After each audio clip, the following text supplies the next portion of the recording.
உலக சந்தையில் கச்சா எண்ணெய் விலை கூடிட்டு குறைஞ்சிட்டு அப்படின்ட்டு எல்லாம் நாங்கள் நியூஸில் கேட்டிருக்கிறோம். அப்படின்னா என்ன? நாம் தினமும் பயன்படுத்தும் பெட்ரோல், டீசல், பிளாஸ்டிக் போன்றவை எங்கிருந்து வருகிறது? இது குறித்த ஒரு வீடியோ தான் இன்றைக்கி.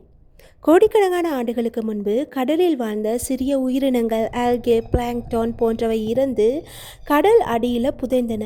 மீன், சிறிய உயிரினங்கள், செடியின் பாகங்கள் மண்ணும் மணலும் மூடி காலப்போக்கில் வெப்பமும் அழுத்தமும் காரணமாக மெதுவாக இது கச்சா எண்ணெயாக மாறின.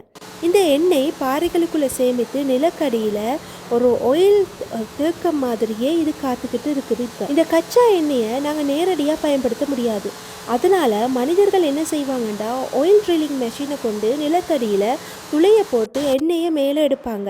ட்ரில் இயந்திரம் நிலத்தடியில் செலுத்தும் போது கச்சா எண்ணெய் நம் பாறைகளில் இருந்து மேலே வருது. இதற்காக பம்ப் ஜாக் பைப் சிஸ்டம் பயன்படுத்தி இப்படியே கச்சா எண்ணெயை ரிஃபைனரிக்கு அனுப்புறதுக்கு தயாராகுது.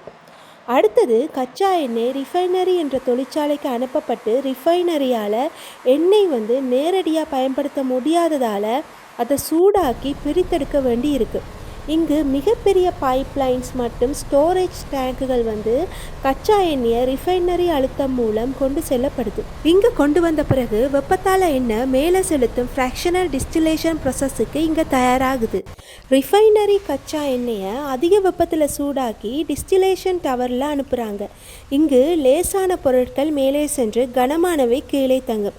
இதை ஒரு டவரில் வரும் பொருட்கள் வரிசையாக இங்கே நாங்கள் பார்க்கலாம். மேலே எல்பிஜி கேஸ் தான் முதல்ல வரும். காரணம் அது தான் ரொம்ப பாரம் இல்லாதது. ஸோ அது தான் நாங்கள் பாவிக்கிற குக்கிங் கேஸ். அதற்கு கீழே பெட்ரோல், அதாவது கார் பைக்குக்கு நாங்கள் பாவிக்கிற ஃபியூவல். அடுத்தது நெப்தா, அதாவது பிளாஸ்டிக் கெமிக்கல் ப்ராடக்ட்டுக்கு வரும். அடுத்தது கெரிசோன், இது தான் ஸ்டவ் ஃபியூவல், ஜெட் ஃபியூவலுக்கு தேவை. அடுத்ததாக வர்றது டீசல். இதுகள் தான் பஸ், லாரி, இன்னும் சில வெஹிக்கிள்ஸுக்கு நாங்கள் யூஸ் பண்ணுறது.